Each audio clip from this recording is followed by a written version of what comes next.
Cipher के case में ज़मानत की इमरान खान साहब की और शाह महमूद कुरैशी की ज़मानत की मुलतवी होना कोई अचंभे की बात नहीं है। ये नॉर्मल तरीक़ाकार है कि हमेशा जो है इस प्रोसेस के अंदर जो प्रोसिक्यूशन है वो हमेशा वक्त लेती है। और दायरा इख्तियार के हवाले से आज बहस सारी मुकम्मल हो जानी चाहिए थी। इस्लामाबाद हाई कोर्ट में तो दरख्वास्त पीर वाला दिन लगी है, लेकिन ज़मानत का और जुरिस्डिक्शन का जो बेसिक प्रिंसिपल है वो पहले उस अदालत ने देखना होता है। तो जज साहब को, दहशतगर्दी की कोर्ट के जज साहब को पहले दायरा इख्तियार का फ़ैसला साथ ही कर देना चाहिए था और बेल भी आर्गूमेंट लेकर।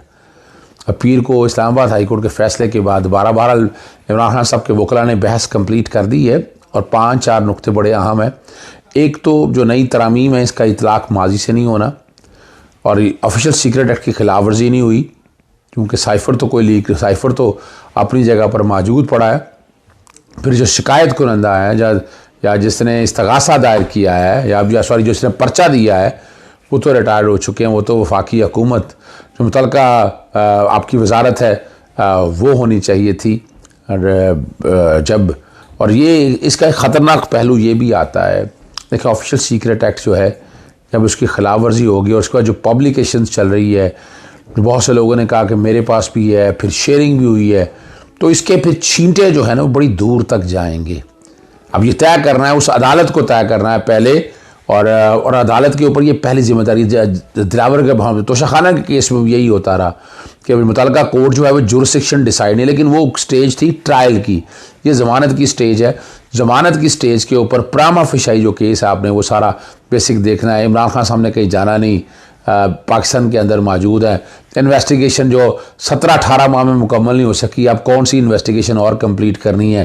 प्रोसेस तक जो बेल के बेसिक प्रिंसिपल है सारे, तो इन हालात में साइफर के केस में इमरान खान साहब की ज़मानत उनका हक। साइफर के केस में ज़मानत की इमरान खान साहब की और शाह महमूद कुरैशी की ज़मानत की मुलतवी होना कोई अचंभे की बात नहीं है। ये नॉर्मल तरीक़ाकार है कि हमेशा जो है इस प्रोसेस के अंदर जो प्रोसिक्यूशन है वो हमेशा वक्त लेती है। और दायरा इख्तियार के हवाले से आज बहस सारी मुकम्मल हो जानी चाहिए थी। इस्लामाबाद हाई कोर्ट में तो दरख्वास्त पीर वाला दिन लगी है, लेकिन ज़मानत का और जुरिस्डिक्शन का जो बेसिक प्रिंसिपल है वो पहले उस अदालत ने देखना होता है। तो जज साहब को, दहशतगर्दी की कोर्ट के जज साहब को पहले दायरा इख्तियार का फ़ैसला साथ ही कर देना चाहिए था और बेल भी आर्गूमेंट लेकर। पीर को इस्लामाबाद हाई कोर्ट के फ़ैसले के बाद बहरहाल इमरान खान साहब के वकला ने बहस कंप्लीट कर दी है और 5-4 नुक्ते बड़े अहम हैं। एक तो जो नई तरामीम है इसका इतलाक़ माजी से नहीं होना और ऑफिशियल सीक्रेट एक्ट की खिलाफ वर्जी नहीं हुई, क्योंकि साइफर तो कोई लीक, साइफर तो अपनी जगह पर मौजूद पड़ा है। फिर जो शिकायत कुनंदा है या जिसने इस्तगासा दायर किया है या जिसने पर्चा दिया है वो तो रिटायर्ड हो चुके हैं। वो तो वफाकी हुकूमत जो मुतलका आपकी वजारत है वो होनी चाहिए थी।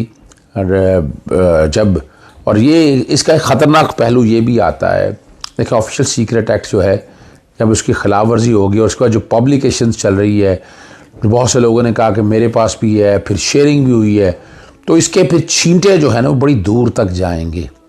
अब ये तय करना है, उस अदालत को तय करना है पहले और अदालत के ऊपर ये पहली जिम्मेदारी। दिलावर के तोशाखाना के केस में यही होता रहा कि मुतलका कोर्ट जो है वो जुरिस्डिक्शन डिसाइड नहीं, लेकिन वो स्टेज थी ट्रायल की, ये ज़मानत की स्टेज है। ज़मानत की स्टेज के ऊपर प्रामा फिशाई जो केस है आपने वो सारा बेसिक देखना है। इमरान खान साहब ने कहीं जाना नहीं, पाकिस्तान के अंदर मौजूद है। इन्वेस्टिगेशन जो 17-18 माह में मुकम्मल नहीं हो सकी, अब कौन सी इन्वेस्टिगेशन और कंप्लीट करनी है। प्रोसेस तक जो बेल के बेसिक प्रिंसिपल है सारे, तो इन हालात में साइफर के केस में इमरान खान साहब की ज़मानत उनका